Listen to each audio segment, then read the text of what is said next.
Good day everyone! Welcome back to our channel. Alam nyo ba na ang sikreto ng malambot, masarap, at mataas na kalidad na tinapay ay nasa maliliit na butil? Oo, yung maliit na ingredient na ito ang nagpapabuhay sa ating dough. Pero hindi lahat ng yeast ay pare-pareho.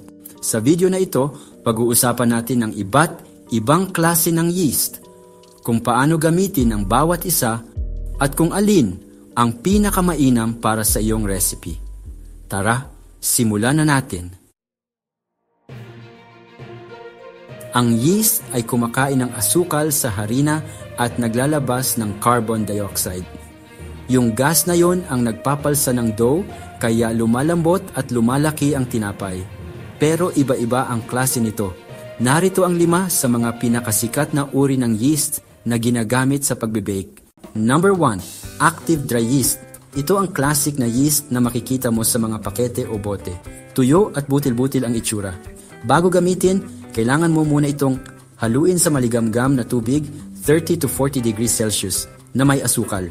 Kapag bumula ito, ibig sabihin ay buhay pa ito. Perfect ito sa mga traditional na recipe kagaya ng pandesal o pizza dough. At kapag hindi bumula, patay na ang yeast at hindi na pwedeng gamitin. Number 2, instant yeast. Mas pino at mas mabilis ito kaysa sa active dry yeast. Ang best part ay hindi mo na kailangang paalsahin. Diretso mo itong ihalo sa harina. Perfect ito kung nagmamadali ka o gumagamit ng bread machine. Pero ingatan, huwag gagamit ng masyadong mainit na tubig dahil pwedeng mamatay ang yeast. Pwede mong palitan ang active dry yeast ng instant yeast. Gamit lang 3/4 na amount. And number 3, fresh yeast. Ito ang ginagamit sa mga professional bakery. Malambot ito, parang block ng keso at mabango.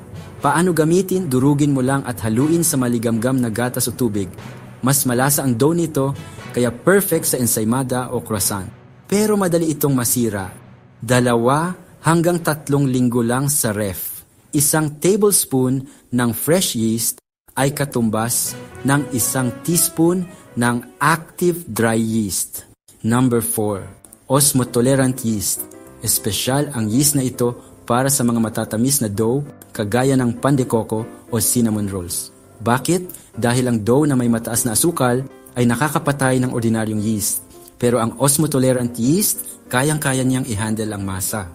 Ginagamit ito ng mga baker para siguradong umaalsa ang matatamis na tinapay. Number 5, sourdough starter. Ito ang pinaka-natural na yeast. Gawa ito sa harina, tubig at oras. Inaalagaan araw-araw para mabuhay ang wild yeast at bakterya. Ang resulta, sourdough bread na maasim, chewy at masustansya. Pero kailangan mo ng maraming pasensya, 12 hanggang 24 na oras bago ito umalsa. Pero kung ayaw mo ng maasim, bawasan ang fermentation time. Alin ang pinakamainam? Depende sa iyong pangangailangan. Kung nagmamadali ka, instant yeast ang pinakamabilis gamitin. Kung gusto mo naman ng rich flavor, fresh yeast ang bagay sa iyo. Para sa mga health-conscious, sourdough ang the best choice. At kung baguhan ka, active dry yeast ang pinaka-safe gamitin. Ang tips para sa perfect dough. Una, huwag patayin ang yeast. Ang tamang tubig ay maligamgam, hindi kumukulo. Pangalawa, tamang storage ay mahalaga. Itago ang yeast sa ref o sa malamig at tuyong lugar. At panghuli, maghintay sa pag-alsa. Dapat doble ang laki ng dough bago i-bake. Ngayon alam mo na ang mga sikreto ng yeast. Subukan ng iba't ibang uri para malaman kung ano ang swak sa iyo. At tandaan, ang pagbe-bake ay hindi perfection. Ang importante ay ang pagkatuto at ang sarap ng iyong niluto. Abangan ang susunod nating video kung paano gumawa ng perfect pandesal gamit ang active dry yeast. Happy baking, mga ka-baker!